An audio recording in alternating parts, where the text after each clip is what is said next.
memberkati kita. Hari ini kita akan mendengarkan firman Tuhan dari kitab Yesaya 3 ayat 16 sampai 21 dengan judul menjadi penjaga jiwa. Haleluya.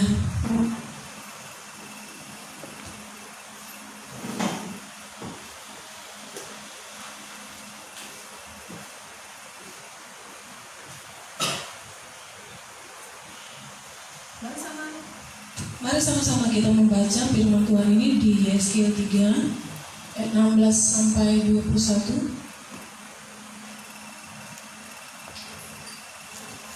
Satu dua ya. Sesudah 7 hari datanglah firman Tuhan kepadaku.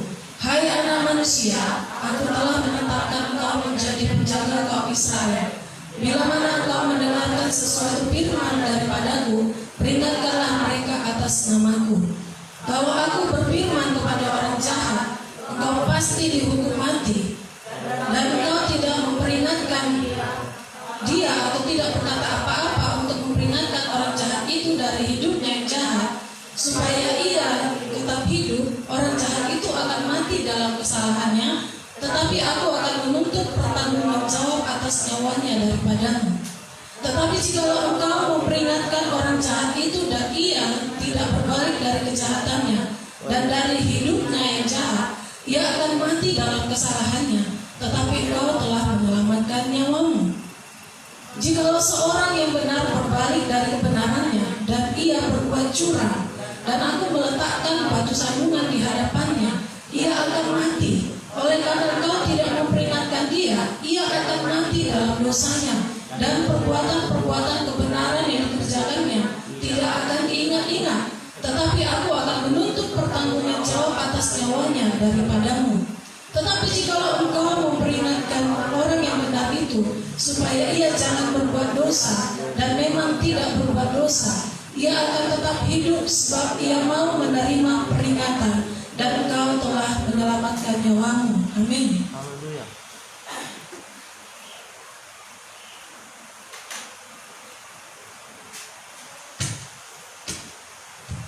Kita melihat latar belakang Nabi Yesaya ini, kenapa dia ditetapkan untuk menjadi penjaga bangsa Israel ya. Dia ditetapkan untuk menjadi penjaga khusus bagi bangsa Israel. Nah, Nabi Yesaya ditetapkan Tuhan sendiri ya menjadi penjaga kaum Israel tahun 593 sebelum Masehi di pembuangan Babel ya.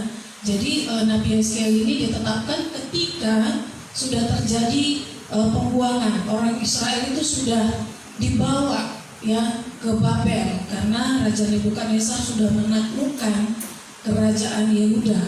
Nah, tugas Nabi Yesaya adalah mendengarkan firman Allah dan memperingatkan bangsa Israel atas nama Tuhan. Mereka meninggalkan Yerusalem itu sejak tahun 597 sebelum Masehi ya, ketika ditaklukkan oleh Raja Nebukadnezar ya, kerajaan Babel. Nebukadnezar itu adalah Raja Babel. Nabi Yesaya ini turun diangkut ke Babel bersama-sama dengan raja terakhir dari kerajaan Yehuda, yaitu Raja Yoyakim serta para pejabat kerajaannya, kerajaan Yehuda. Nah, kenapa Tuhan menempatkan Yesaya menjadi penjaga jiwa, penjaga bangsa Israel? Karena kaum Israel ketika berada di Yehuda mengalami malapetaka, ya, dihukum Tuhan terus karena dosa-dosa mereka terhadap Allah. Karena mereka beribadah kepada ilah yang lain, ya. Di zaman perjanjian lama itu hukum Taurat itu sangat berlaku. Ya, kalau mereka melanggar, tidak ada alasan apapun untuk membuat mereka bisa berdalih ya dari dosa mereka. Jadi Tuhan, setiap mereka salah langsung dihukum, kena malapetaka. Nah, terus katanya bahkan di masa-masa sulit, di tengah ancaman bangsa Mesir udah menderita pun mereka ya, di kerajaan yang dipimpin oleh Raja Yoyakim ini, mereka tidak mengandalkan Tuhan. Mereka justru mengandalkan manusia, kekuatan manusia, ya, mengharapkan ke pertolongan dari luar Tuhan, ya. Mereka menyimpang dari kehendak Tuhan. Jadi Tuhan marah, tapi Tuhan mengingat perjanjiannya kepada Abraham, ya, kepada Abraham, Ishak dan Yakub, bahwa dia akan menyelamatkan Israel. Nah, Tuhan menetapkan dan memilih Yehezkiel untuk menjadi penjaga bangsa Israel. Nah, kita melihat ternyata bukan hanya Nabi Yehezkiel aja yang dipanggil untuk menjadi penjaga jiwa. Ya, kita melihat yang pertama itu Kain. Dia ditetapkan Tuhan untuk menjaga adiknya, ya, menjaga adiknya Habel. Tapi karena iri hati, karena persembahan dia tidak diterima oleh Tuhan, persembahan Habel diterima oleh Tuhan, dia iri kepada Habel dan saat itu juga dia bunuh adiknya. Makanya kita melihat di pasal yang ke-6 itu dikatakan, Kain, mana adikmu? Emangnya aku penjaga adikku, katanya, ya. Nah, di sini Kain, ya, ditetapkan, dipanggil khusus untuk menjaga Habel, tapi dia sebagai penjaga malah membunuh adiknya.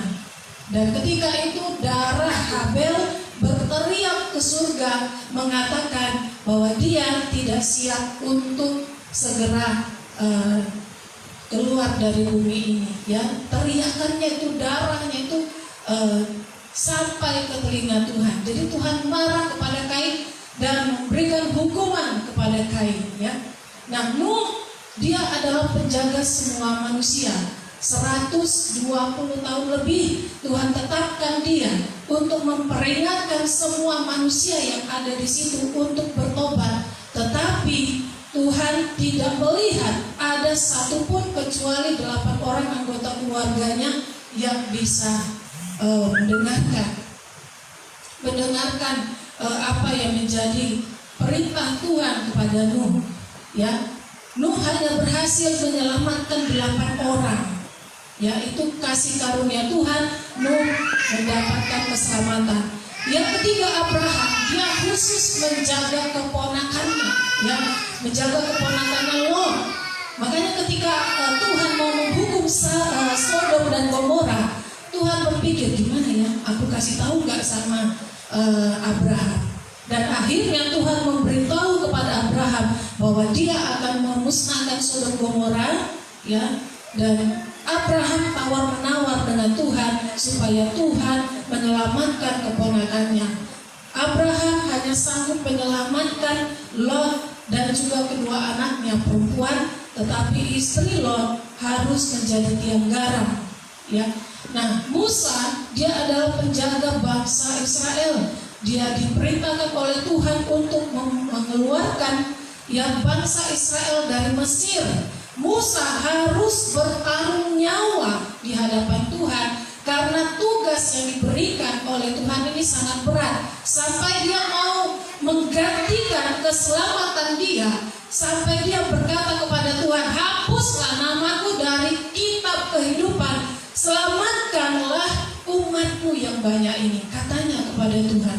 Ya, Tuhan itu luar biasa bangga terhadap Musa, tapi Tuhan berkata kepada Musa, yang bersalah itu yang layak dihukum, ya.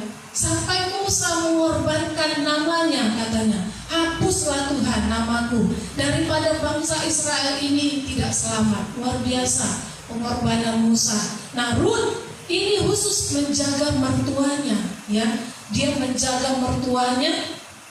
Bagaimana caranya supaya mertuanya tetap semangat hidup? Karena Rut sendiri yang berkata, Allahmu adalah Allahku, Tuhanmu adalah Tuhanku, katanya.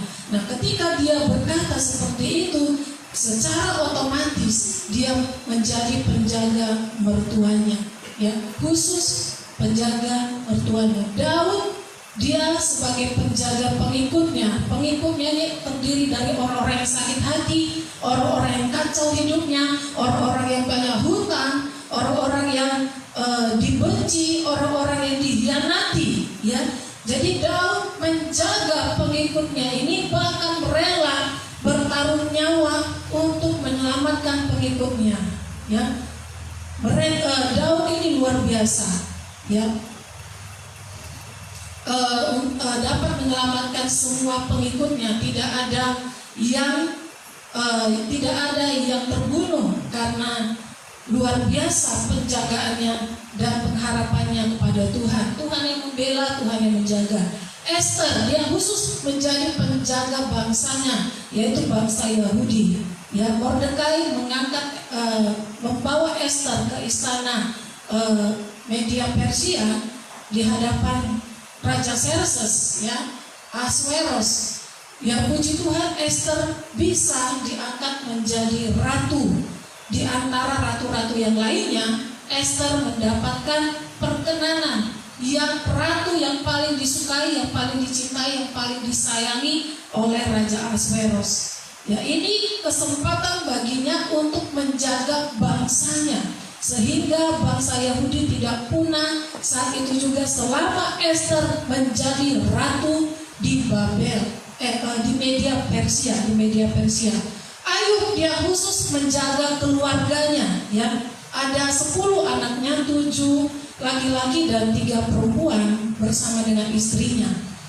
Ketika itu dia tahu anak-anaknya ini wajar lah ya, orang kaya sering berpesta, sering makan yang enak-enak, sering poya-poya. Nah, si Sinung minta ampun kepada Tuhan supaya Tuhan jangan sampai membinasakan anak-anaknya ini, menghukum anak-anaknya karena poya-poya atau segala sesuatu yang mereka lakukan karena harta yang sangat banyak itu. Nah, Tuhan melihat Ayub itu begitu tulus dan dia mengizinkan iblis untuk mencobai, dan akhirnya matilah 10 anaknya. Dan istrinya hampir meninggalkannya, tapi puji Tuhan istrinya tidak meninggalkannya, padahal sudah tidak ada apa-apa lagi. Kalau kita sebagai istri Ayub, saya rasa pasti sudah tinggalkan Ayub, karena anaknya sudah habis, hartanya sudah habis, suaminya sudah bau busuk, ya, sudah bau bangkai, ya, karena segala sesuatu yang terjadi di luar dugaannya. Dia pikir macam mana cara aku melahirkan lagi, sudah habis hidupku. Malah dia mengutuki Ayub supaya dia matilah kau, katanya, ya. Nah, tapi Ayub akhirnya merendahkan diri di hadapan Tuhan dan dia berhasil bangkit kembali, dan dia berhasil menyelamatkan istrinya, ya. Dia menyelamatkan istrinya sehingga istrinya kembali kepada Tuhan dan Tuhan mengaruniakan hartanya lebih banyak lagi. Rahab juga seperti itu, dia menjadi penjaga keluarganya. Bayangkan seluruh suku-sukunya, misalnya seperti saya Pasaribu, seluruh Pasaribu saya bawa, seluruh Pangaribuan saya bawa, semua saudara-saudara saya, famili-famili saya bawa. Begitulah Rahab. Ya, dia berkata kepada 2 pengintai itu, aku akan bawa orang tuaku, saudara-saudaraku, sanak saudaraku, katanya, dari semua suku aku bawa, selamatkan mereka. Oke, kalau mereka dengar-dengaran, mereka akan selamat. Nah, Yehezkiel juga, ya, Hosea juga, dan yang lain-lain, mereka adalah penjaga bangsa Israel. Yehezkiel dan Hosea mengalami penderitaan yang luar biasa sebagai penjaga bangsa Israel. Mereka harus rela, ya, istrinya dipakai oleh Tuhan sebagai perumpamaan, ya. Yehezkiel harus menderita karena Tuhan katakan istrimulah sebagai lambang pemberontakan Israel, dan ketika istrimu mati kau tidak boleh menangis, katanya. Begitu juga Hosea memperistrikan seorang wanita tunasusila, ya, dan Tuhan berkata kamu harus menjadi suaminya. Dia taat. Itu luar biasa. Dan yang terakhir saya melihat, saya membuat di situ Yesus sebagai penjaga domba.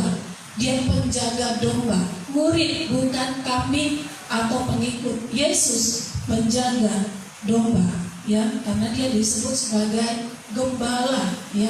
Yesus sebagai gembala. Nah, itulah penjaga jiwa. Jadi mungkin kita ditetapkan untuk menjaga mertua. Apakah apakah masih ada mertua kita yang masih hidup, kita diizinkan untuk mengalami sesuatu yang pahit terhadap mertua kita. Ya bisa jadi kita marah dan kita berkata, kita kutuki dia, matilah kau.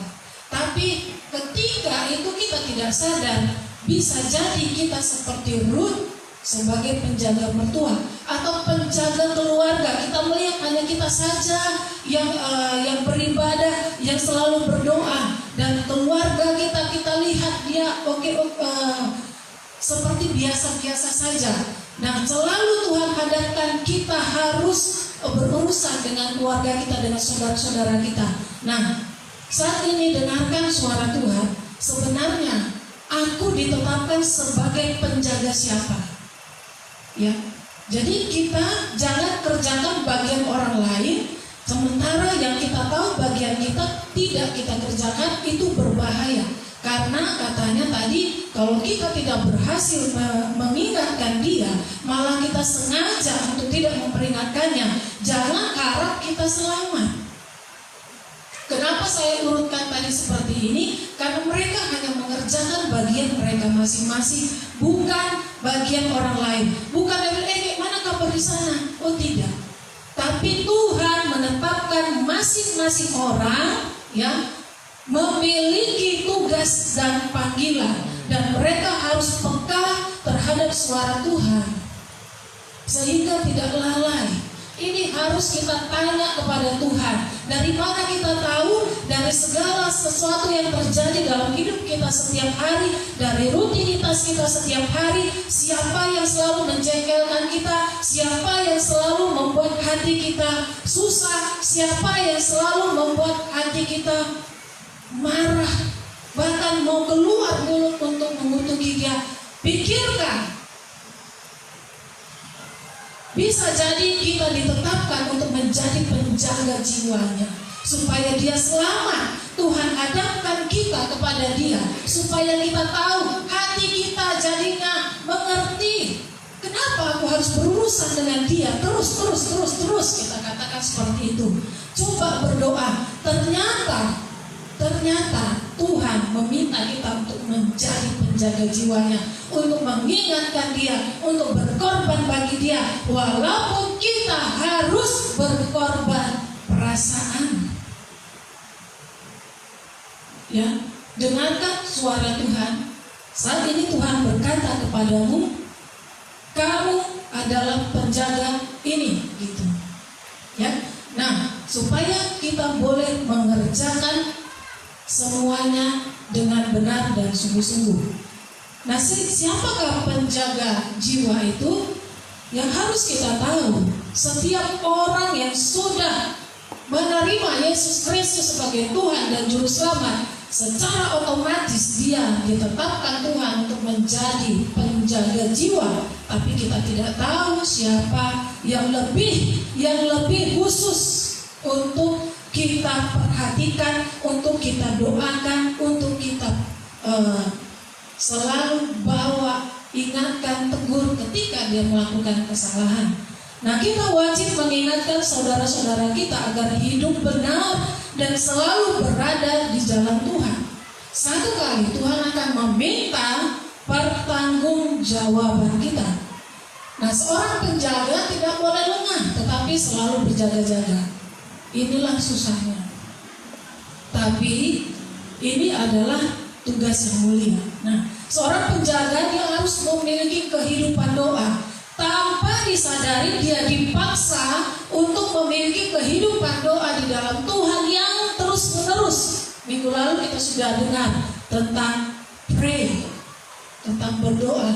Terus-menerus, continue, selalu berdoa. Artinya bangun hubungan intim kita dengan Tuhan.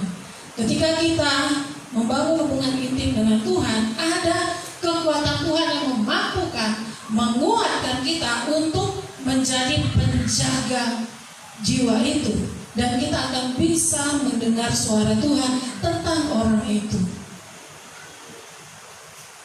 Nah, kita ditugaskan sebagai penjaga jiwa. Sekali lagi ya, kita adalah seorang penjaga bagi jiwa-jiwa. Apakah itu keluarga, apakah itu suami, apakah itu istri, mungkin istrinya lebih bandel kali yang dikatakan ya, lebih tidak dengar-dengaran, atau suami yang harus terus didoakan, yang terus menjengkelkan ya. Ada juga anak yang harus menjadi beban kita, bisa juga dengan orang tua, bisa teman, bisa saudara, bisa orang lain, atau bisa semuanya. Nah, kalau ada yang salah kita lihat tegur, kalau ada yang menyeleweng koreksi, kalau ada yang belum mengenal Kristus sampaikan kabar baik itu. Nah, kita adalah seorang penjaga, kita harus ingat ya. Peringatkan orang-orang sekitar kita, peringatkan orang-orang yang Tuhan bebankan kepada kita. Kalau mereka tidak mau dengar, betapa hebatnya malapetaka yang akan mereka alami nanti di neraka. Jadi tidak ada alasan seperti orang kaya itu berkata kepada Lazarus, yang kepada Abraham, ya, masih ada saudaraku 5 lagi di dunia. Suruhlah Lazarus itu datang kepada saudara-saudaraku. Tidak ada lagi nanti perkataan seperti itu, karena sudah ada yang mengingatkan. Masing-masing sekarang pasti ada ya yang ditetapkan Tuhan untuk selalu mengingatkan dia. Nah, tantangan seorang penjaga jiwa ya, dia pasti segan, dia pasti enggan, dia pasti malu kali. Nanti dibilangnya gak ada aku kayak gitu, nah gitu ya. Takut dimarahi ketika diingatkan, padahal Tuhan sudah bilang peringatkan dia, akan terjadi sesuatu nanti sama dia. Tapi kalau kau tidak peringatkan, nanti dia pasti celaka, nanti kau yang menyesal. Tapi kita takut ya, takut dimarahi. Nanti kalau kita ngomong begini takut dijauhi. Nanti waktu aku ngomong diusir pula aku, atau lebih parah lagi dibunuh.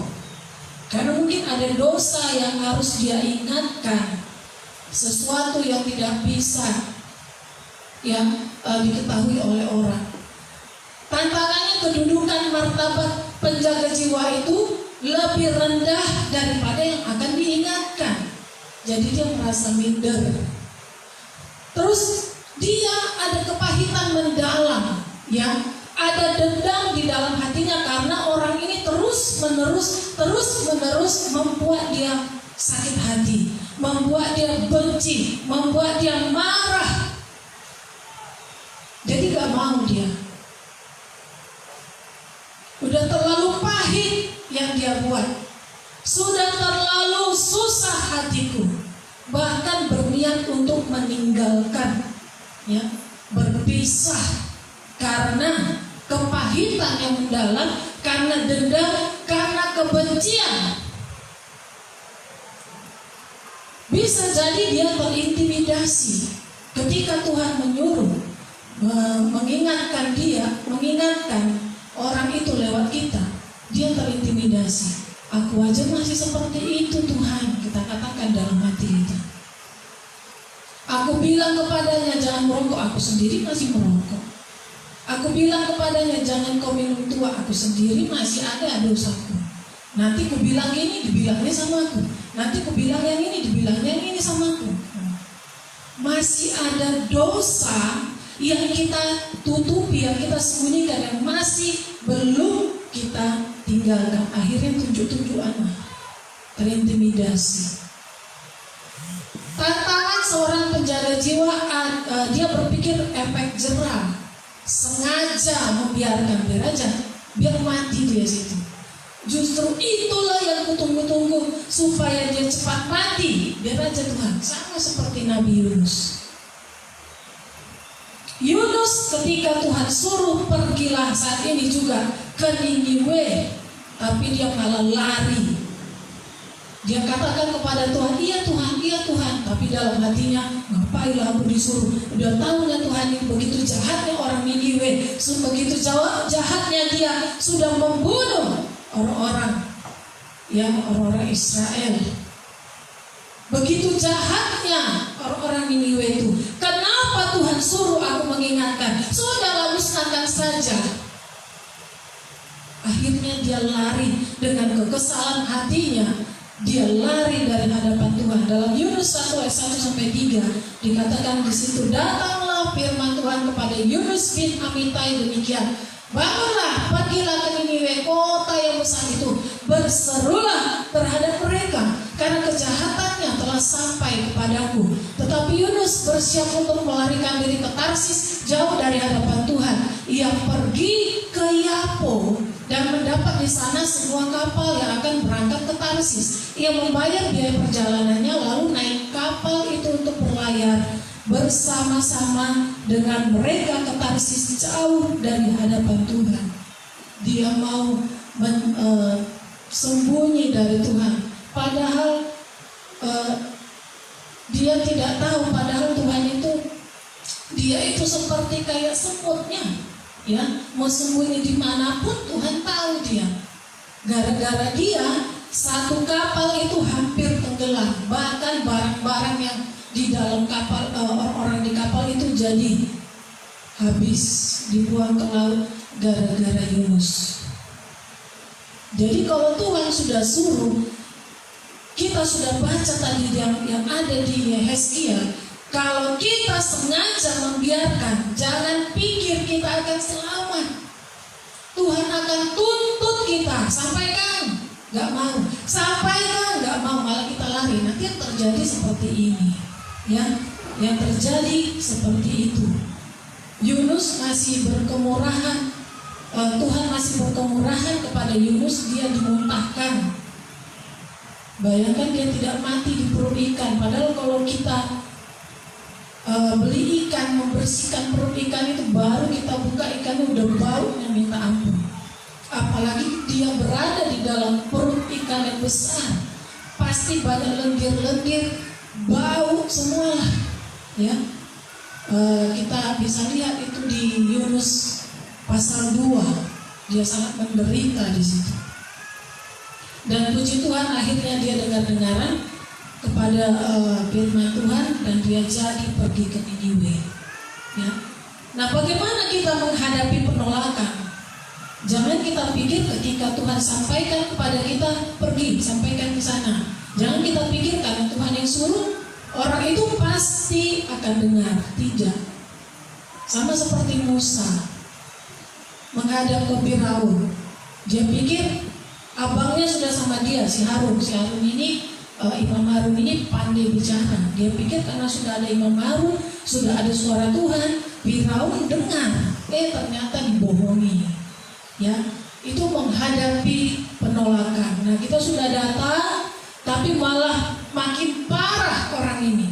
Ya, jadi kita sedikit emosi, marah, ya, dan kita mau melawan Tuhan seperti Yunus ini.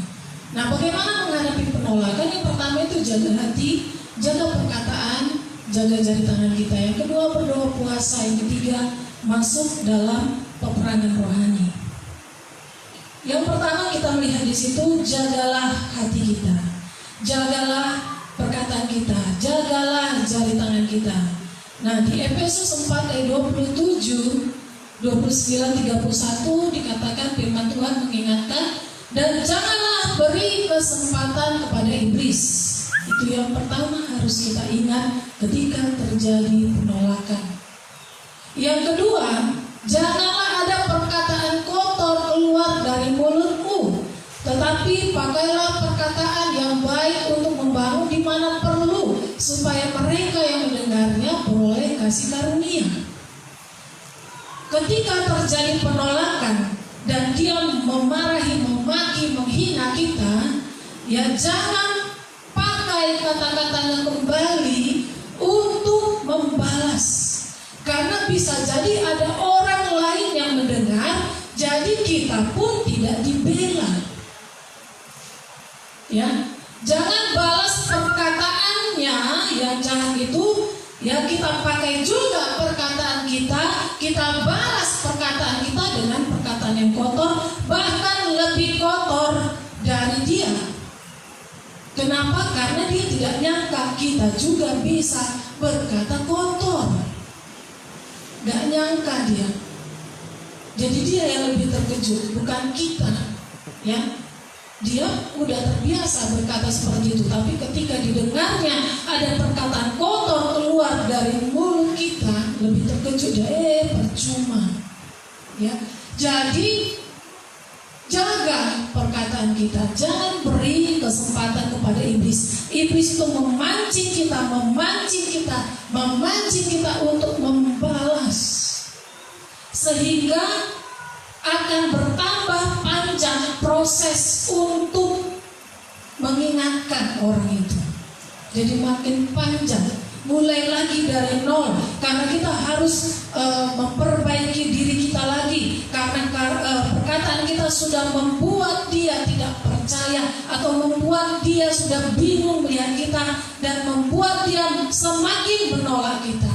Tapi Tuhan tetap suruh kita pergi, ingatkan lagi, gitu ya. Nah, supaya tidak terjadi yang kedua, bisa jadi kenapa keluar dari situ, dari mulut kita perkataan kotor, segala kepahitan, kegeraman, kemarahan, pertikaian, dan fitnah hendaklah dibuang dari antara kamu, demikian pula segala kejahatan. Kita harus tahu, ketika Tuhan menjadikan kita penjaga jiwa, kita juga akan diubahkan, orang itu juga akan diubahkan. Ya. Kenapa? Karena bisa jadi ada kepahitan dalam diri kita selama ini kepada orang itu, tapi Tuhan tunjuk kita untuk menyelamatkan dia. Ini sangat sulit. Bagaimana caranya? Dia sudah selalu menyakiti, bahkan membuat kita hampir mati, tapi kita disuruh Tuhan untuk menjadi penjaga jiwa, menyelamatkan orang itu sulit. Satu-satunya cara, keluarkan dulu kepahitan itu, keluarkan dulu kegeraman itu, keluarkan dulu kemarahan itu, fitnah itu, pertikaian itu, segala kejahatan yang ada di hati kita. Karena kalau kita masih menyimpan di hati kita, itu ada namanya perbendaharaan. Ketika kita disinggung sedikit oleh orang itu, maka keluarlah perbendaharaan dari perbendaharaan kita yang kita simpan selama ini, bahkan yang dulu pun keluar juga dari perkataan kita. Ini warning. Makanya firman Tuhan di Amsal itu, besi menajamkan besi, sesama menajamkan sesamanya. Berarti Tuhan ingin menyelamatkan kita. Tuhan ingin kita beres. Tuhan ingin kita hidup benar. Tuhan ingin kita diselamatkan. Sekalipun harus Tuhan pakai orang yang menjengkelkan ini, orang yang sudah membuat kita menderita seketika, sekian lamanya. Banyak orang menyerah, ya. Dia tidak mampu menjaga hatinya, dia tidak mampu menjaga perkataannya, bahkan dia tidak mampu menjaga tangannya. Dia harus umumkan ke seluruh dunia. Di dalam perbendaharaan hatinya itu, kegeraman yang ada di dalam hatinya itu harus dia umumkan ke seluruh dunia, ke publik. Bahkan ketika Tuhan suruh kita lagi, ingatkan dia, kita sudah seperti Musa. Tuhan bilang jangan pukul batu itu, tapi cukup kau katakan saja kepada gunung batu itu, keluarlah air dari sini, aku perintahkan, kata perintah Tuhan kepada Musa. Karena waktu itu bangsa Israel itu sudah kehausan, dan Musa berdoa, Tuhan pastilah kami mati kehausan. Tenang, suruhlah gunung batu itu, perintahkan kepada gunung batu itu untuk mengeluarkan airnya, tapi jangan pukul, katanya. Tuhan ingatkan sebelumnya. Tapi karena bangsa Israel ini menuduh terus bangsa ini berpikir yang negatif kepada Musa. Mereka berpikir Musa ini jahat. Mereka berpikir Musa ini mengeluarkan mereka dari Mesir hanya untuk menguburkan mereka di padang gurun. Jadi mereka memberontak dan dia tidak ingat lagi perintah Tuhan. Ya, jangan pukul gunung batu itu, kata Tuhan. Tapi karena dia marah, dia geram, pahit, dia langsung lempar tongkatnya itu. Memang keluar air dengan sangat deras dari gunung batu itu. Tapi karena itulah Tuhan marah kepada Musa. Karena Musa sudah tidak lagi dengar-dengaran kepada suaranya. Mulai saat itu Tuhan sudah tidak enak lagi dengan Musa. Memang susah. Sangat susah, ya. Tapi karena Tuhan mau menyelamatkan kita, kita dipaksa keluarkan, lepaskan kepahitanmu, kegeramanmu, lepaskan kepahitanmu, amarahmu, dendammu, buang, ya. Kita harus buang segala kejahatan. Apa itu kejahatan? Dendam. Bahkan segala kutuk, segala rencana-rencana dalam pikiran kita. Tengok nanti kau ya. Ada rencana. Bahkan ada seperti bayangan, ya. Kayak mana lah nanti ini matinya. Maunya ditabrak lagi, maunya dibunuh lagi, maunya diculik lagi, maunya dibuang lagi. Ada rencana-rencana kejahatan dalam pikiran kita. Tuhan katakan buang. Dihadapkan lagi kita dengan orang itu. Dihadapkan lagi kita dengan dia. Ya, kita nggak mampu sebenarnya. Bahkan kita mau melawan Tuhan. Tidak adil Tuhan. Ya, kita katakan seperti itu. Tapi lihat, ketika kita berkomunikasi dengan Tuhan, ya, kehidupan kita sedikit demi sedikit ada terjadi perubahan. Ya, Tuhan melihat kita, bukan melihat orang yang disuruh Tuhan untuk kita jaga, tidak. Tuhan melihat kita. Masalah dia berubah, bertobat itu urusannya dengan Tuhan. Tapi Tuhan mau kita dengar apa yang diperintahkan Tuhan. Jangan sampai seperti Musa, atau jangan seperti Kain langsung selesai. Ya, jadi apalagi di zaman di masa pandemi ini, gampang sekali kita geram, gampang sekali kita marah, gampang sekali timbul kepahitan, ya, di dalam hati kita. Nah, kalau benih yang kecil itu tidak segera kita buang, kita ketemu nanti dengan orang lain, baru dia cakep dikit aja, keluar lagi dari perbendaharaan kita. Ketahuan, ya, ketahuan ternyata masih tersimpan di perbendaharaan hati kita ini sesuatu yang tidak baik. Karena Tuhan mengasihi kita, Tuhan akan hadapkan kita terus dengan orang itu sampai kita berubah, sampai kita diubahkan. Ingat, besi menajamkan besi, manusia menajamkan sesamanya.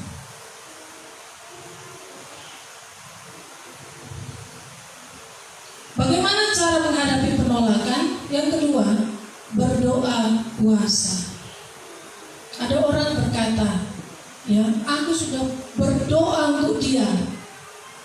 Tapi kalau kita tanya Tuhan, betulkah Tuhan dia sudah berdoa? Ya, berdoa, tapi ya sekedar berdoa gitu. Ada ukurannya ya masih 10%. Tapi Tapi dia berkata, aku sudah berdoa. Ya, kalau sudah berdoa kenapa masih seperti itu? Oh, ukurannya masih 10%. Oh, ukurannya masih 20% dia berdoa untuk orang itu. Oh, ukurannya ya sudahlah, sudah meningkat 70% untuk orang itu. Kenapa? Karena 30% lagi dia tidak percaya orang itu akan berubah. Jadi dia ya itulah, gak semangat juga untuk berkumpul kembali. Jadi bukan hanya berdoa, tetapi berpuasa. Berdoa, puasa. Itu saya buat ada doa, ada piring kosong. Berkorban. Kalau dia masih menjengkelkan, kalau dia masih tidak mau dengar apa kata Tuhan, kalau dia masih tambah bandel, masih selalu melakukan kejahatan, ambil yang nomor 2, berdoa, puasa. Kita tidak, ketika dia menjengkelkan kita, nggak ada lagi keluar dari hati kita kata-kata kotor atau makian. Nah, saatnya nomor 2, berdoa, puasa. Kenapa? Karena kita sudah merasa, aduh Tuhan selamatkanlah dia, aku mengasihi dia. Berarti kita sudah berhasil membuang kejahatan yang ada di hati kita. Kita masuk tahap yang lebih tinggi lagi, berdoa, puasa. Kita bisa tetapkan kepada Tuhan, Tuhan, aku mau berpuasa untuk dia karena aku mengasihi dia. Aku mau puasa Ester 3 hari, tidak makan, tidak minum. Kita harus katakan kalau puasa Ester ini kepada orang yang di dekat kita. Kenapa? Karena orang yang tidak makan, tidak minum selama 3 hari, dia bisa pingsan, dan ketika dia buka puasa tidak ada yang menyediakan makanan untuknya. Makanya kalau ada orang yang berpuasa, doa puasa misalnya, aku mau doa puasa 3 hari tanpa makan minum, itu harus kita kasih tahu sama orang dekat kita. Aku berdoa, aku puasa jam segini, nanti aku buka hari ini jam segini, tolong ya, untuk buka puasaku. Mungkin aku tidak sanggup lah untuk masak lagi gitu ya, bisa. Harus dikasih tahu. Atau berpuasa setiap hari bukanya jam 5 khusus untuk orang itu saja. Itu kita bisa siapkan malamnya, tak perlu kita kasih tahu. Tapi jangan pula kita umumkan di seluruh dunia ke semua orang. Aku mau puasa untuk dia. Oh, udah sombong itu namanya. Ya, di dalam Matius 17 ayat 19 dan 21. Kemudian murid-murid Yesus datang, dan ketika mereka sendirian dengan dia, bertanyalah mereka, mengapa kami tidak dapat mengusir setan itu? Kata Tuhan, jenis ini tidak dapat diusir kecuali dengan berdoa dan berpuasa. Terkadang ya, karena kita sudah jengkel dengan orang itu, diingatkan, gak dengar, kita bilang dia setan. Oh setan, iblis kau katanya. Ya ini seperti murid ini. Kenapa kami gak bisa usir setan itu?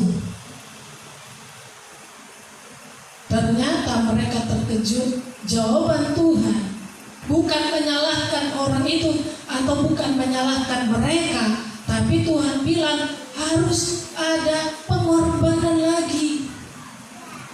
Jenis ini ternyata ada jenis-jenisnya. Jenis kebandelan ini, jenis setan yang bandel ini tidak dapat diusir, ditengking begitu saja. Nanti udah diusir, datang lagi nanti dia. Kapan lagi nanti dia datang, kumpat lagi dia, kambuh lagi dia, kesurupan lagi dia, terus kemasukan lagi dia. Kita doakan memang pergi, tapi nanti datang lagi, kita dengar lagi ceritanya, datang lagi setan itu, masuk lagi dalam dirinya. Ya, kerjaan kita usir keluar dia, usir keluar dia, masuk lagi, keluar masuk dia, keluar masuk.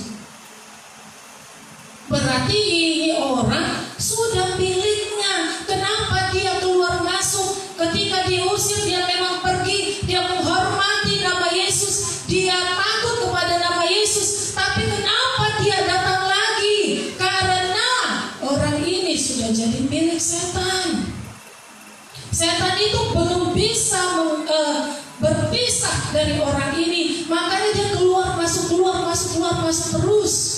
Makanya Tuhan berkata, jenis ini tidak dapat diusir kecuali dengan berdoa dan berpuasa. Capek kita. Nanti kabur lagi dia. Tiba-tiba nanti kita pikir sudah nggak ada lagi seperti itu. Tiba-tiba nanti dia matanya tiba-tiba melotot atau naik ke atas, mata hitamnya tinggal putihnya. Kita sendiri nanti jadi terkejut dan kita bisa lari nengok dia, padahal bukan dia setannya. Jadi kita bilang ya setan. Ya, jenis ini ingat sesuai dengan jenis-jenisnya. Ada yang hanya sekali ngomong pergi, selamanya nggak datang lagi, karena dia langsung membenahi dirinya. Tapi ada jenis yang tidak bisa hanya seperti itu saja. Jenis ini tidak dapat diusir kecuali berdoa dan berpuasa. Kalau kita mengasihi dia, kita harus tuntaskan, berkorbanlah untuk dia. Tuhan mau kita masuk di tahap yang seperti itu. Ya, berdoa dan puasa. Jangan pula kita sudah baru aja kita mulai, kita katakan kepada Tuhan, Tuhan hari ini aku sudah mulai puasa untuk dia karena aku mengasihi dia. Kita sudah doa ini, kita sudah komitmen.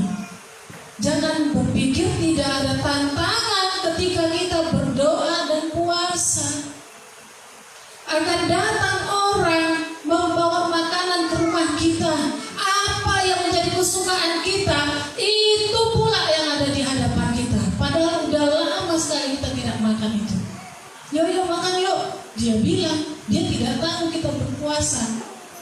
Aduh, nantilah Tuhan ya, batalkan hari ini, besok aja.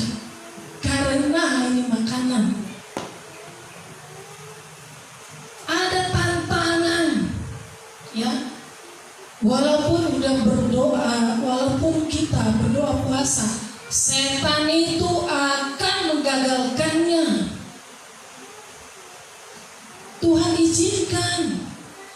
izinkan setan itu menggagalkan. Dia mau tahu kekuatan kita, kita harus latih lah.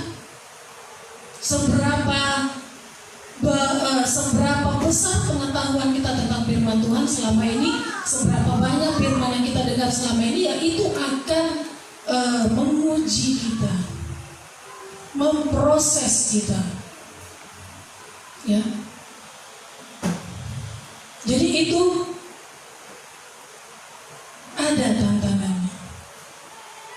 Betulkah kamu mengasihi dia? Apakah hanya karena kita dengar khotbah, berdoa puasa lalu belum kuat motivasinya, belum lurus motivasinya, masih harus diproses, kasihnya masih harus diproses. Ketika kita berhasil melewatinya, seperti yang kita doakan kepada Tuhan, Tuhan 3 hari ini aku akan berdoa untuk dia. Doa puasa Esther 3 hari.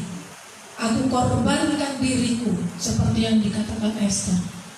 Aku percaya Tuhan, aku mohon Tuhan tolonglah.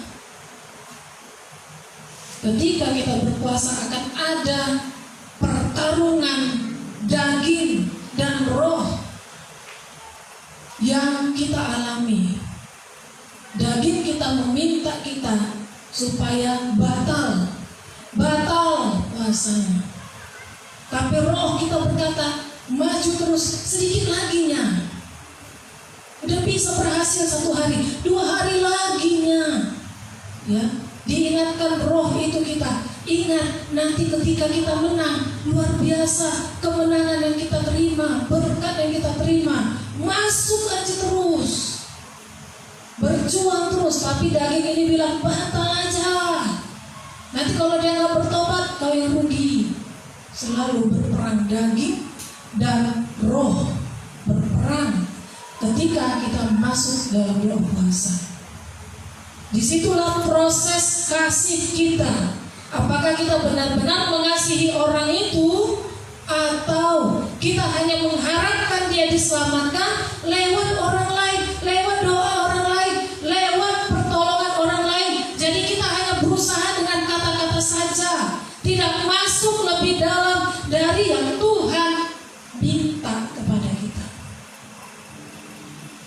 Diproses semuanya. Tuhan tahu isi hati kita, dan supaya kita tahu juga isi hati kita yang sebenarnya, Tuhan bawa kita dalam proses itu. Yang ketiga, bagaimana menghadapi penolakan? Masuk dalam peperangan rohani.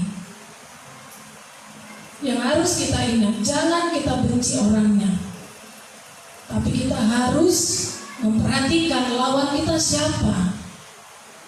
Efesus 6 ayat 12 dan 13. Kita sudah ingatkan, kita sudah masuk dalam doa puasa, tapi tetap juga dia seperti itu. Nah, Tuhan katakan masuk dalam peperangan rohani. Tuhan ingatkan kita Efesus 6.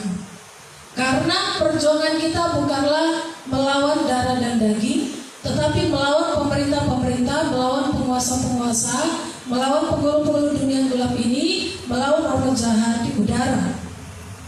Sebab itu, ambillah seluruh perlengkapan senjata Allah, supaya kamu dapat mengadakan perlawanan pada hari yang jahat itu, dan tetap berdiri sesudah kamu menyelesaikan segala sesuatu. Inilah ending dari perjuangan kita untuk menyelamatkan jiwa. Tuhan ingatkan, ambil seluruh perlengkapan senjata Allah. Kita perlu perlengkapan senjata Allah untuk mengadakan perlawanan pada hari itu, hari yang jahat itu. Dan ketika kita sudah berhasil, ketika kita sudah menang, kita tetap bisa berdiri tanpa sombong, tanpa berubah sifatnya dosa dia masuk ke kita. Kita harus mengenakan seluruh perlengkapan senjata Allah. Karena biasanya kalau orang sudah menang terhadap satu masalah, dia tiba-tiba kita lihat berubah. Perubahan yang kita lihat, seseorang ini bertambah baik, semakin rendah hati. Ada juga seseorang itu kita lihat semakin tambah sombong dia, semakin gak pas lah gitu. Malah orang yang diselamatkannya itu, yang dijaganya itu pindah sifatnya ke dia. Nah, itu berbahaya. Makanya kenakan seluruh perlengkapan senjata Allah di dalam Efesus itu.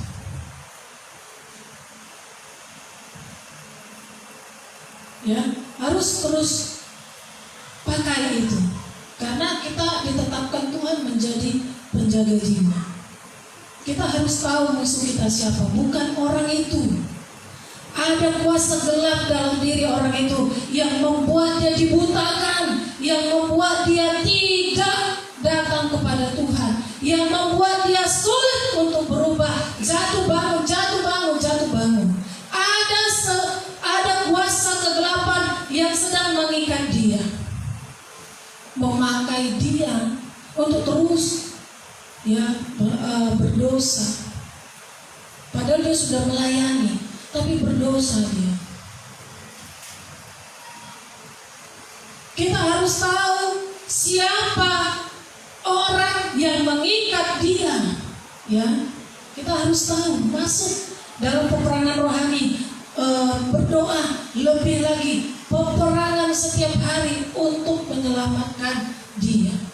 Dalam Matius 12 ayat 25, 28, 29 katanya, tetapi Yesus mengetahui pikiran mereka lalu berkata kepada mereka, setiap kerajaan yang terpecah-pecah pasti binasa, dan setiap kota atau rumah tangga yang terpecah-pecah tidak dapat bertahan. Tetapi jika aku mengusir setan dengan kuasa Roh Allah, maka sesungguhnya kerajaan Allah sudah datang kepadamu. Atau bagaimanakah orang dapat memasuki rumah seorang yang kuat dan merampas harta bendanya apabila tidak diikatnya dahulu orang kuat itu? Sesudah diikatnya barulah dapat dia merampok rumah itu. Perhatikan ini, gambarnya kurang ini, tapi saya sangat jijik melihat setannya. Bayangkan, itu setannya itu besar sekali, dan ada orang yang ditawannya, itu tulisan yang kecil itu tawanan. Ada satu keluarga ditawan oleh iblis ini, dan hanya satu orang saja yang berhasil tidak ditawan karena dia memiliki Roh Kudus di dalam dirinya, dan Tuhan menetapkan dia untuk menjadi penjaga keluarganya, untuk orang tua suami, untuk orang tua bapak, ibu, dan saudara-saudaranya. Hanya satu saja yang tidak bisa menjadi tawanan iblis ini. Kita lihat, dia langkahi itu, dia langkahi orang itu, dan dia anggap orang itu tidak berguna, sudah menjadi miliknya. Mengerikan sekali. Ternyata seperti itulah orang atau keluarga yang menjadi tawanan iblis. Tidak bisa keluar karena ada iblis yang besar menawan dia. Di alam roh itu bisa kita lihat. Jadi mereka yang ada dalam tawanan ini, ya, ini akan melaksanakan perintah iblis itu. Mereka juga dipaksa oleh iblis itu untuk mengganggu saudaranya atau anggota keluarganya yang sudah penuh Roh Kudus ini, supaya mereka tarik, mereka bawa dengan bujuk rayu, dengan segala macam, supaya bisa menjadi tawanannya. Jadi dia berhasil menawan satu keluarga, seisi rumah dia buat di bawah kakinya. Ya, itu mengerikan. Masuk dalam peperangan rohani. Jadi sekarang kalau kita sudah melihat dia kok seperti ini, udah pusing aku, udah ini, malah kita yang mau bunuh diri karena gak tahan melihat dia. Kita yang apa? Kita yang kalah. Berhasil. Orang-orang yang disuruh setan itu akhirnya kau jadi milikku, katanya. Perhatikan Bapak Ibu Saudara, kalau kita mengasihi orang itu dan Tuhan sudah panggil kita, tugaskan kita untuk menjaga jiwa. Jangan lepaskan, jangan menyerah. Berjuanglah. Jangan kita selamatkan orang lain sana, sementara yang di sini kita lupakan, nanti kita kena. Tidak selamat. Aku suruh yang ini, kenapa kau suruh yang sana? Di sana sudah ada kutugaskan, ini dulu bereskan. Yerusalem, keluarga kita, saudara kita yang kita lihat setiap hari, itu harus kita usahakan bagaimana hidup rohani mereka. Ya, harus diusahakan, baru kita bisa lihat ke yang lain. Karena kalau satu orang itu hanya bisa menjangkau, mengalahkan 5 orang. Ya, jadi kalau kita bawa lagi 2 lagi, kita bisa selamatkan nanti 10 jiwa. Kita bawa lagi 3 orang dari keluarga kita bisa selamatkan nanti 100 orang lewat ini. Jadi kita sudah tahu, ya, saya waktu mempersiapkan ini takut juga sih sebenarnya. Ngeri sekali, ya, ngeri sekali dengan yang seperti ini. Nggak nyangka gitu ada lukisan yang tepat untuk menggambarkan hal seperti itu, gitu. Jadi ini kita yang diutus Tuhan, yang ditugaskan untuk menjaga jiwa, kita kayak membawa tali, kita suruh dia pegang tali ini, ikut aku, gitu. Tapi mereka tidak lihat kita, karena setan itu sudah siap-siap untuk memijak kita. Tapi karena ada Roh Kudus, kita berani. Jadi ikat dulu setan itu, bukan orang yang kita paksa ibadah, kok ibadah, jaga ibadah, tapi dia nggak ada selera ibadah. Nah, kalau kita sudah tahu seperti itu, kita cari tahu apa yang ada di dalam dirinya. Kita ikat dulu setan ada dalam dirinya itu, kita ikat, kita usir di dalam doa, dalam waktu kita berdoa, kita peperangan rohani, kita katakan setiap roh jahat yang menghalangi dia untuk beribadah, yang menghalangi dia untuk berubah, yang menghalangi dia untuk bertobat, kita ikat, kita hancurkan, kita kalahkan dengan kuasa darah Yesus, dengan kasih kita, dengan kasih Tuhan. Kita lihat, tiba-tiba nanti dia, kapan kita gereja? Berhasil satu tahap. Kerjakan lagi sampai benar-benar dia penuh Roh Kudus, baru lepaskan perhatian kita, pindahkan ke yang lain. Seperti itu Bapak Ibu Saudara. Jadi sekarang jangan lagi kita membenci.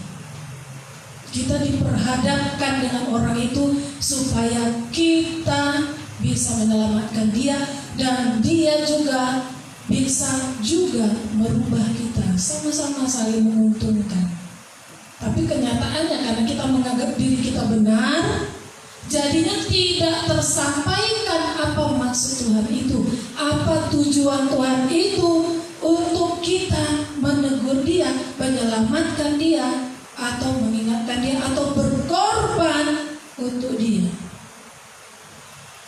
Jadi itu tahap-tahapnya, ya.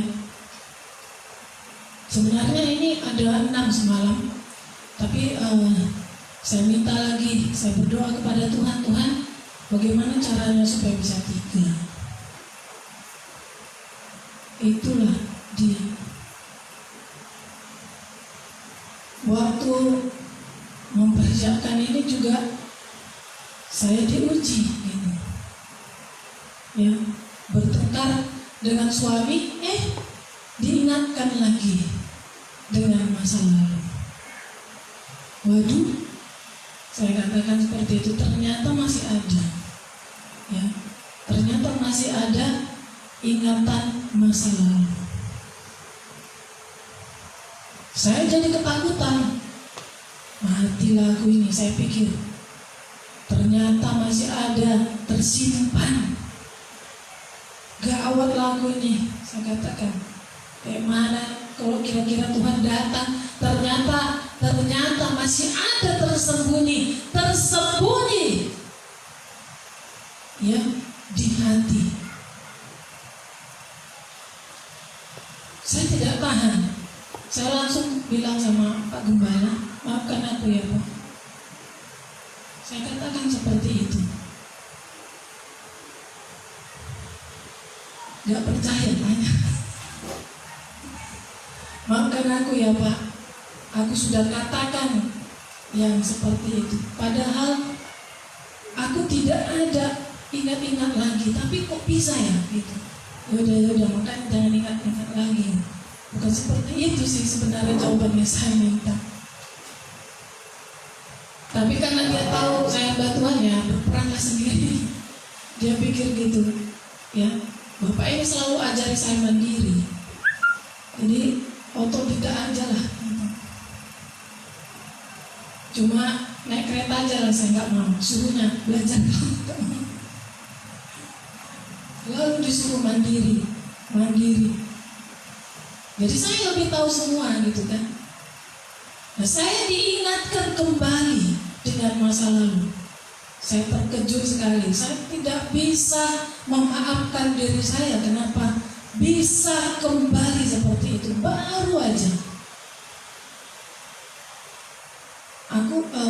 Saya berdoa dulu kepada Tuhan. Tuhan tolong aku, ampuni aku. Ternyata kalau aku tidak seperti ini tadi, aku nggak tahu Tuhan. Saya terlebih dahulu membereskan diri saya kepada Tuhan. Sebenarnya ngapain lah minta maaf, biasa gitu. Tapi Tuhan paksa, minta maaf, padahal bukan saya yang salah, gitu ya. Tapi saya katakan, Pak, aku minta maaf ya. Aku cabut segala perkataan-perkataanku. Aku batalkan, aku hancurkan, aku lempar ke neraka. Saya katakan seperti itu.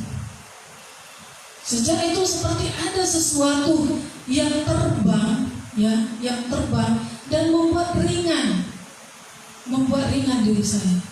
Ya selama ini mungkin ya udahlah, udah aku maafkan ya kau, udah aku maafkan, mungkin seperti itu gitu ya. Nah ketika terjadi senggolan sedikit, ingat lagi. Ketika kita tidak bereskan dengan pribadinya, itu terjadi sesuatu yang akan terus mengikuti sampai kita benar-benar merendahkan hati.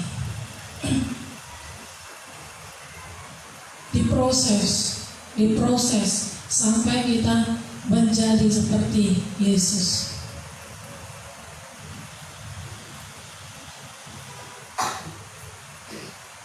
Jadi kita berdamailah dengan hati kita, dengan diri kita, supaya kita itu tidak terintimidasi ketika mengingatkan orang. Kau aja tuh kayak gitu, katanya nanti.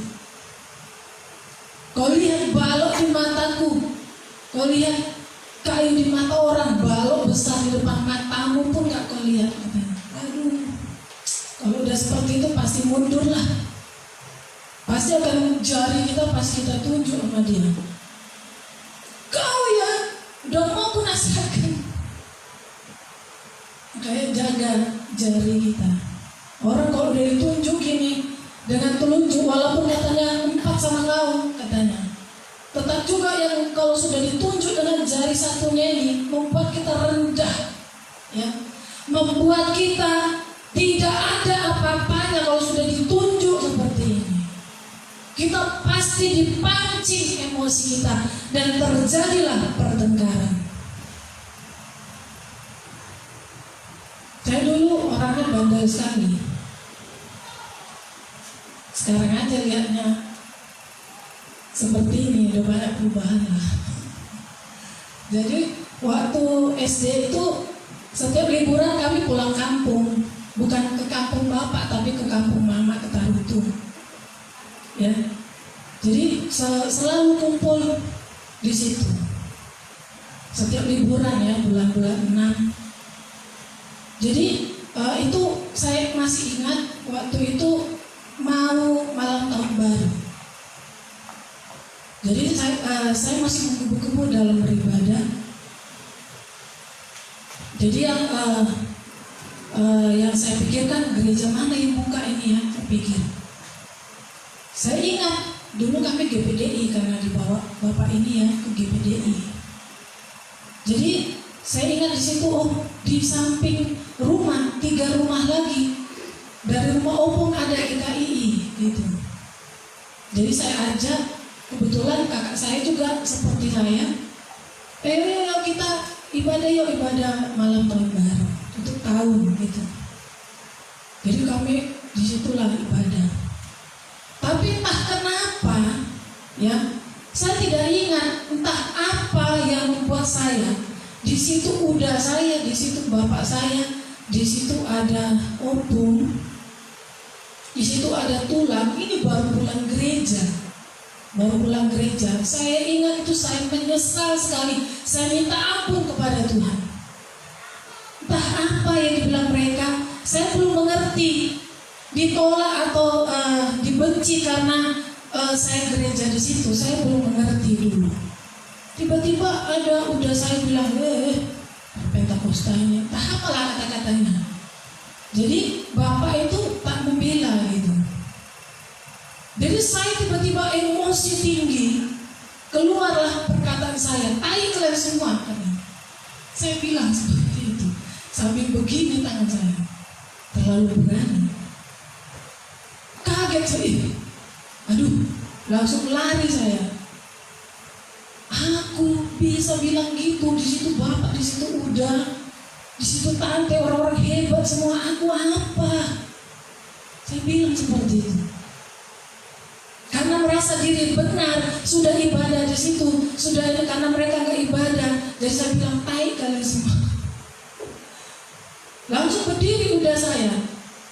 Dia bilang, kalau nggak dihajar ini, melawan ini nanti kita lari saya ke atas. Kloten, gak berani keluar, padahal ini malam tahun baru. Mati aku, kok bisa aku ngomong seperti itu. Sampai saya buat tipuan, saya bilang menggigil, supaya jangan maaf-maafan ya malam tahun baru. Dihajar lah aku nanti ini. Saya pikir gitu, matilah. Saya katakan seperti saya masih ingat sekali. Jadi saya minta maafnya bukan di situ. Tidak di situ saya minta maaf, karena saya orangnya gengsi juga.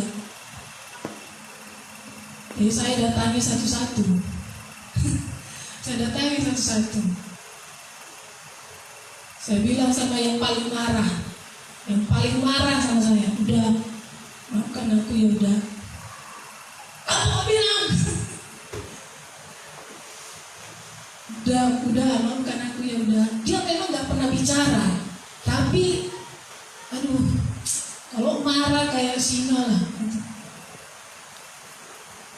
Dan saya beranikan diri minta maaf sama dia pertama sekali. Ya kalau sama Bapak ya pasti merepet aja lah. Walaupun kita bilang apa-apa pun ya nggak percaya, dia pasti tetap disalahkan kita. Ini dulu saya pikir. Ya itu luar biasa. Saya diingatkan seperti itu dan saya mengingat itu begitu fatal. Seorang perempuan baru pulang gereja berani bilang begitu. Tuhan ingatkan saya. Saya minta ampun sama Tuhan. Dan puji Tuhan, saya bisa ceritakan ini tanpa ada rasa emosi, tapi ketawa karena ya Tuhan sudah pulihkanlah, Tuhan sudah ampuni, Tuhan sudah ubahkan dan sudah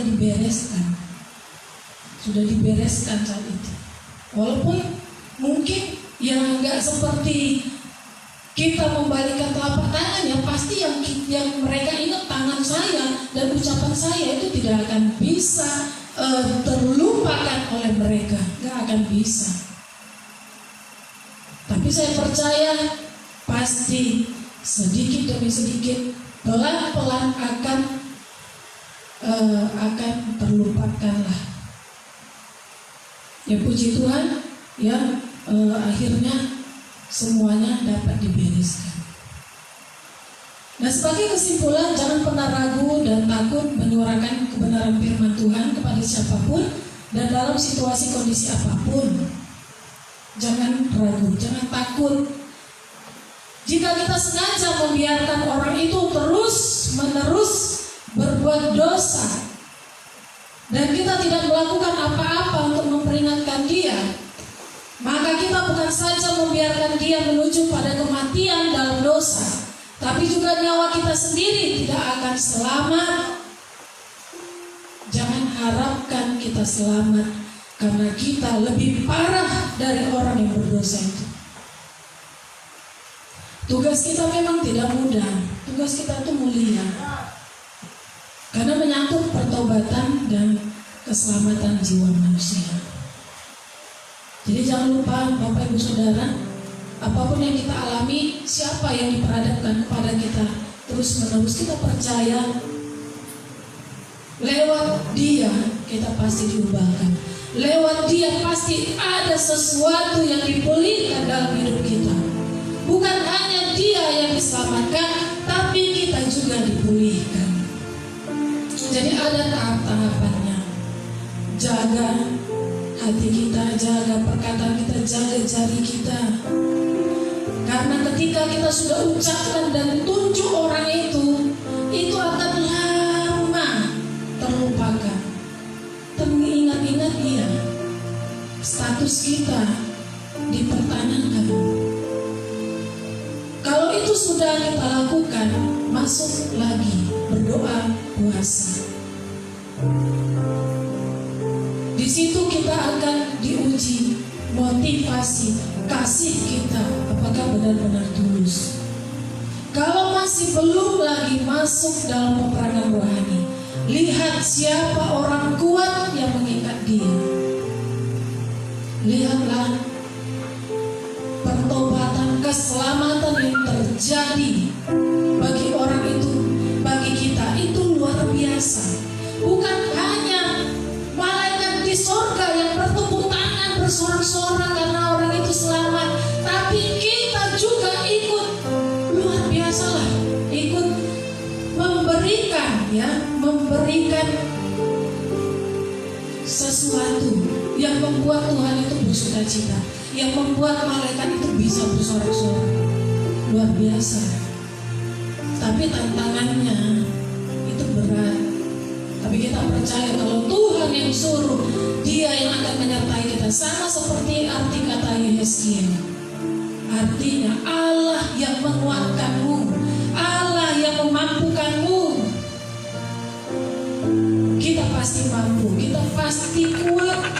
Kalau Tuhan sudah suruh, Tuhan yang pasti menyertai kita. Amin, Bapak Ibu Saudara. Puji Tuhan, Tuhan Yesus memberkati. Mari kita bangkit berdiri. Kita mau bersyukur kepada Tuhan sebab Dia baik dalam kehidupan kita.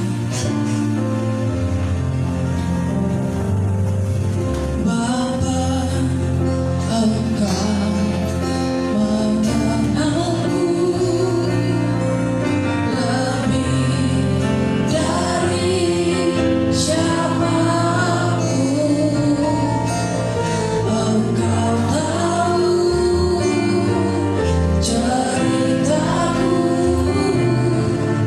dari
bersyukur ya Tuhan, Engkau ingat kepada kami. Engkau memilih kami dan menetapkan kami, memanggil kami untuk dapat menjadi penjaga jiwa. Bukan hanya orang lain yang selamat, tapi kehidupan kami juga dipulihkan. Terima kasih Bapa, Engkau luar biasa. Segala jalanmu tidak terselami, tapi kami bersyukur yang terbaik Tuhan kerjakan bagi kami. Engkau melatih kami untuk berperang, untuk menjadi prajurit-prajuritmu yang gagah perkasa, untuk menerima kemenangan-kemenangan yang luar biasa. Kami bersyukur buat firman-Mu ya Tuhan. Engkau yang memampukan kami seperti Yesaya, Allah yang menguatkan dia, Allah yang memampukan dia. Kami juga Tuhan, Engkau pasti kuatkan kami, Engkau pasti mampukan kami ya Tuhan, untuk boleh melakukan kehendak-Mu lebih lagi dengar-dengar. Kami tahu Tuhan, daging kami ya Tuhan akan berperang dengan roh kami, karena daging tidak suka ya Tuhan akan kehendak-Mu. Tapi kami bersyukur Roh Kudus-Mu Engkau utus bagi kami sebagai penolong yang akan memberi kami kuasa untuk menang. Terima kasih ya Tuhan, kami percaya kehidupan kami semakin diubahkan, semakin dipulihkan, semakin menjadi serupa seperti Yesus. Bapa, aku mohon segala dosa-dosa yang tersembunyi, segala sifat-sifat atau kesalahan-kesalahan yang masih tersimpan ya Tuhan dalam perbendaharaan hati kami, yang kami tidak tahu, yang tidak kami sadari, singkapkan itu semua Tuhan, sehingga itu tidak menjadi kendaraan bagi kami untuk masuk kepada kekekalan. Singkapkan semuanya Tuhan. Kami rindu dibereskan, kami rindu dipulihkan Bapa. Kuduskan seluruh kehidupan kami, sehingga kami ya Tuhan tidak terintimidasi ketika ada panggilan-Mu untuk kami menjadi penjaga jiwa. Sama seluruh kehidupan kami. Engkau tahu Tuhan banyak pergumulan umat-Mu Bapa, biarlah kami boleh keluar sebagai pemenang. Jangan ada yang menjadi pengecut, jangan ada yang berhenti di tengah jalan dalam perjuangannya. Biarlah maju terus di dalam Tuhan, karena Engkau menyertai orang-orang yang setia, menyertai orang-orang yang selalu kuat dan mengandalkan-Mu.